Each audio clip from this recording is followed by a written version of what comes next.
उत्तर बिहार को नदियों का मायका कहा जाता है। नेपाल की पहाड़ी इलाके में जब भी तेज बारिश होती है तो वहां की नदियों का जल स्तर बढ़ जाता है। भारत नेपाल जल अधिग्रहण क्षेत्र में जब ये नदियां पहुंचती हैं तो बिहार की नदियों का जल स्तर भी बढ़ जाता है और पश्चिम चंपारण समेत कई जिले बाढ़ग्रस्त हो जाते हैं। यही जो बांध बनाया गया है, जो ग्रामीण लगातार यह आरोप लगा रहे हैं कि बांध बनाया नहीं गया है, बल्कि बांध बनाने के नाम पर कह लीजिए कि एक प्रकार से उस खाने को पूर्ति करने की कोशिशें की गई है।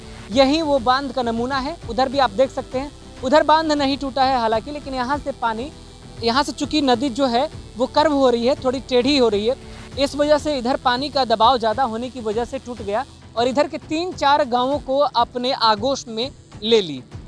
भारत में बाढ़ प्रबंधन का काम केवल तटबंध बनाने और राहत सामग्री वितरित करने तक ही सीमित रह गया है। स्थानीय लोग अक्सर इन बांध की गुणवत्ता पर असंतोष जाहिर करते हैं।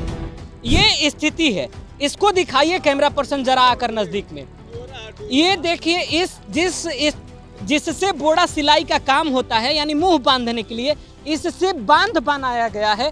ये बिहार का चमत्कार है जो यह दिखाने की कोशिश कर रहा है कि भैया हम इस तरीके के नमूने को बना करके भी हम पानी के कटाव को रोक सकते हैं, ग्रामीणों को बचा सकते हैं और इनकी जिंदगी को हम सुरक्षित रख सकते हैं।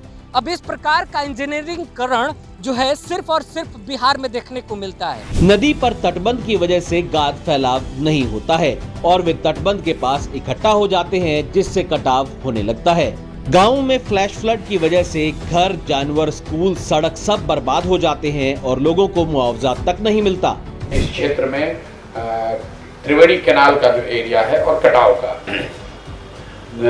2-3 बातें जो जल संसाधन से जुड़ा हुआ है। एक तो ये लोगों ने बताया कि हालांकि पूरे बिहार में ऐसा लगता है कि चंपारण में बाढ़ नहीं आता है, लेकिन 72 घंटे तक पानी कहीं रुका रहे तभी उसको बाढ़ माना जाएगा।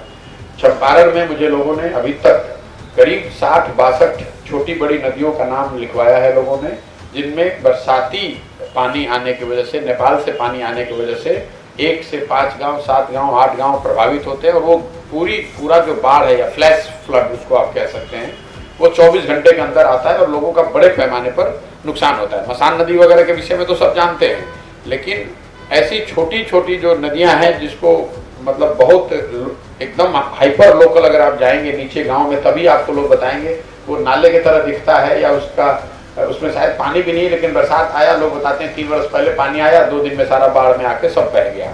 पश्चिम चंपारण में मसान, पंडई, गंडक, सिकरहना समेत कई छोटी बड़ी नदियां बहती हैं। इनसे होने वाली तबाही से बचने के लिए स्थायी समाधान की बजाय सरकार कामचलाऊ कार्रवाई करके अपनी जिम्मेदारियों से मुक्त हो जाती है।